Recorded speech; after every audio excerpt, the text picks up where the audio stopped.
કહેવાય છે ને કે આરોપી ભલે ગમે તેટલા રાતના અંધકારમાં ગુનાને અંજામ આપે અને છુપાઈ જાય, પરંતુ પોલીસ પકડથી વધુ સમય સુધી ભાગી નથી શકતો। આજે ક્રાઇમ સ્ટોરીમાં વાત એક એવા જ ગુનાની કરવાની છે કે જેમાં આરોપી તેની પત્નીને મોતને ઘાટ ઉતાર્યા બાદ હતો પોલીસ પકડથી દૂર।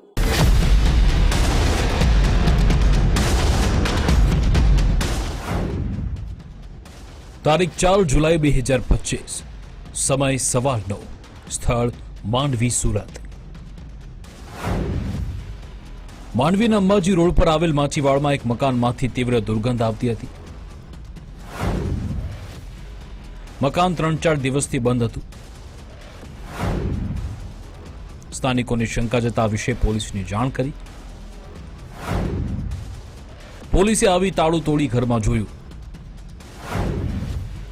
તો અંદર મહિલાની લાશ પડી હતી।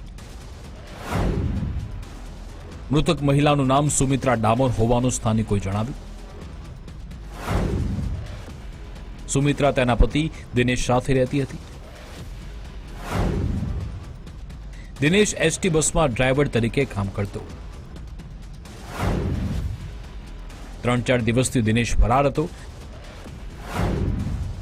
જેથી પોલીસે પાડોશી પાસેથી નંબર લઈ દિનેશને ફોન લગાવ્યો તો તેનો ફોન સ્વિચ ઓફ આવતો હતો।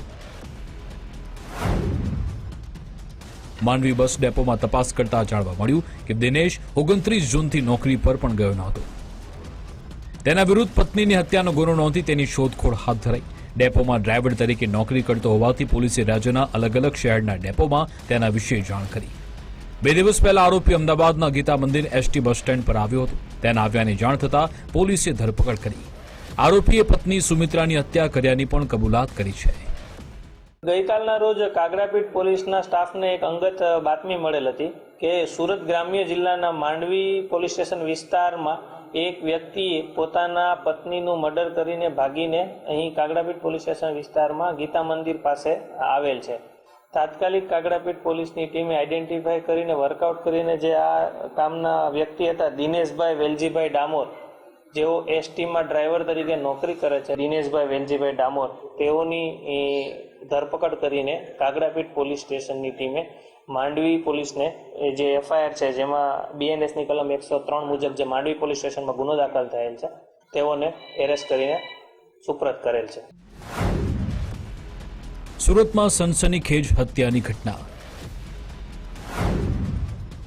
ઘરકંકાસમાં પત્નીને ઉતારી મોતને ઘાટ। અમદાવાદમાંથી ઝડપાયો આરોપી પતિ।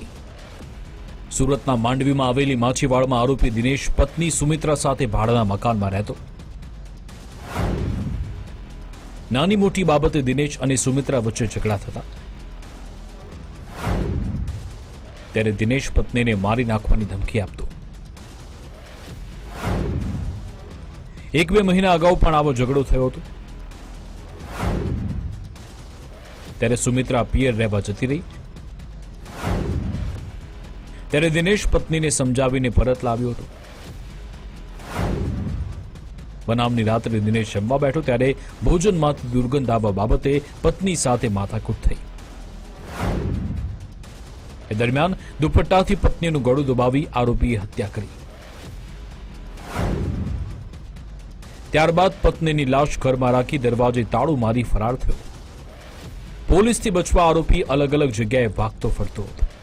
આ વ્યક્તિએ પોતાના પત્નીની હત્યા આજથી 4 થી 5 દિવસ પહેલા માંડવી ખાતે પોતાના ઘરે કોઈ ઘર કંકાસમાં ઘણા સમયથી તેઓને ઇસ્યુ ચાલતા હતા અને પત્નીને પોતાના વતન જે મહીસાગરના મૂળ વતની છે ત્યાં જવું હતું અને પતિ દ્વારા તેને મોકલવામાં ન આવતા હતા અને જ્યારે 4 થી 5 દિવસ પહેલા રાત્રે જમવામાં પતિને જમતી વખતે જે જમવામાં સ્મેલ આવી, તેથી એ બાબતે ઝઘડો થયેલ હતો અને ઝઘડો થયા બાદ આવેશમાં આવીને પતિએ દુપટ્ટાનો ઉપયોગ કરીને પત્નીનું ગળે ટૂંપો દઈને મર્ડર કરીને ત્યાંથી તાળું મારીને ભાગી ગયેલ હતા।